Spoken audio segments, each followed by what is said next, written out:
আহিছোঁ ফুল লাইনত মানে বেপাৰৰ পৰা আহি আছোঁ আৰু এতিয়া বৰ্তমান ভকতপাৰাত আছোঁ। আহাৰ বাচন ঐ বাচন এতিয়া মই এনেকৈ আহি আছোঁ মানে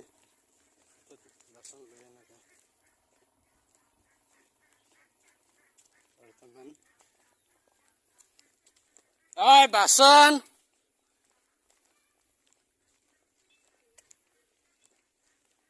আহাৰ বাচন মই যায়ে আছোঁ বৰ্তমান তালৈ যাই আছোঁ আহাৰ বাচন